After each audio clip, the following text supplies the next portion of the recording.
Pasta macaroni එකක් හදන්න යන්නේ. මේකට දාලා තියෙනවා සුදුලුණු කරපිංචා උමුරු ලුණු දාලා ටෙම්පරාදු කරගන්න. macaroni එක තැම්බෙන්න කියලා තියෙන්නේ. ලුණුයි තෙලුයි දාලා තැම්බෙන්න කියලා තියෙන්නේ. අපි මේකට දාගන්නවා මිරිස් කුඩු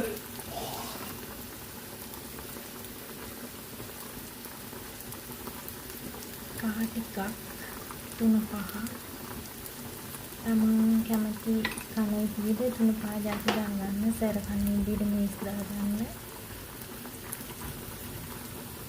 ඊට පස්සේ මැගි සුප්පට භාගයක් දාගන්න.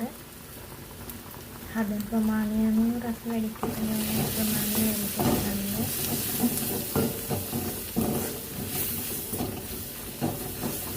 ඊට පස්සේ 3-5 ಜಾති ටිකක් දාගෙන පස්සේ ඒකට හොදගත්ත චිකන් කෑලි ටික දාගන්න.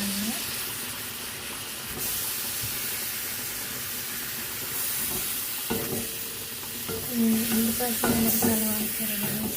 මේක ටිකක් අරාබි ක්‍රමයට යනවා. නැත්නම් දෙන්නේ මේ විදිහට හදලා දීලා බලන්න මොඩන් බොස්ට කොහොමද කියලා. සමහර ගෙවල් වල මිරිස් කනවා, සමහර ගෙවල් වල මිරිස් කන්නේ නැහැ. මිරිස් නදා හදලා දීලා බලන්න. ඊට පස්සේ චිකන් ටික තැම්බෙන්න වතුර දාලා ඒ චිකන් ටික බාගෙට තැම්බීගෙන යනකොට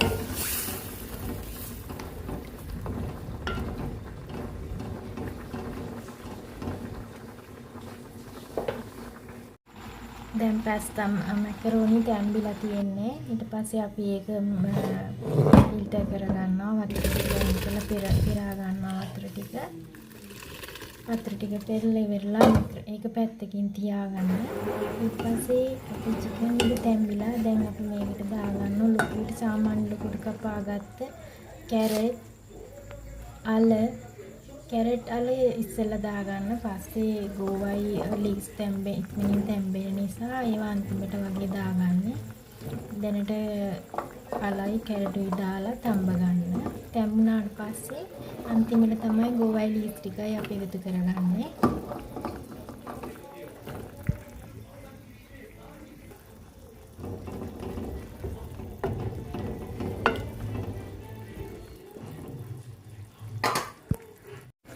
ඊට පස්සේ අපි මේ ටික තැම්බීගෙන ඉන්න ටොමැටෝ පේස්ට් තියෙනවා නම් තක්කාලි සෝස් වලදී ගෙදර තක්කාලි සෝස් ටිකක් දාගන්න. එහෙනම් මම රටින් ගෙනාවු ටොමැටෝ පේස්ට් එකක් තියෙන්නේ. ඒකෙන් අපි ටිකක් දාගත්තා. මේකෙන් ටිකක් උගුග තියෙනවා. අම්බුල් රස එනවා. රස ටිකක් වෙනස් වෙනවා ටොමැටෝ පේස්ට් එකත් එක්ක. ඊට පස්සේ අපි ඒකට තව එකතු කරගන්නවා සෝයා සෝස් ටිකක්.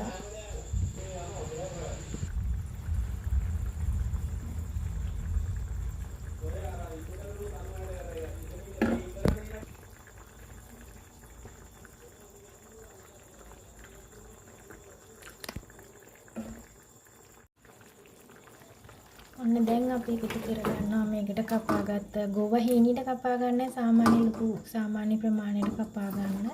ඊට පස්සේ ලීස් ටිකක් දාගෙන හොඳට කලවම් කරගන්න. තමන්ට අවශ්‍ය ප්‍රමාණයට ලුණු දාගන්න. මොකද කලින් අපි මැගි සුප් කෑල්ලකුත් දාලා තියෙන හින්දා සෝයා සෝස් වලත් ලුණු ගතිය තියෙන හින්දා ලුණු බලලා දාගන්න.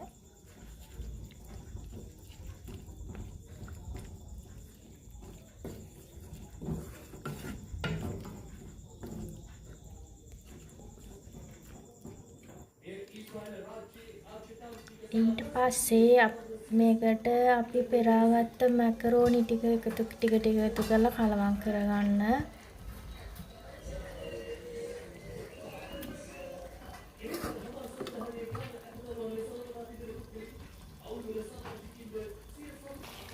හොඳට කලවම් කරාට පස්සේ අපි මේකට බිත්තර කැමති නැති කට්ටිය දාන්න එපා. කැමති නම් බිත්තරයක් දාගන්න. මේකට දාලා හොඳට කලවම් කරගන්න.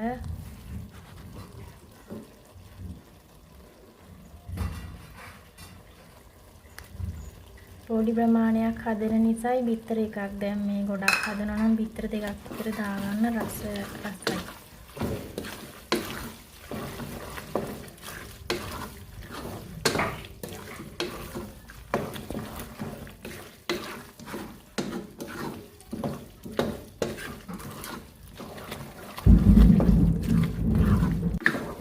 මැකරෝනි එක හදලා ඉවරයි. දැන් රෙඩි කන්න පුළුවන්. ඔයාලත් හදලා බලන්න.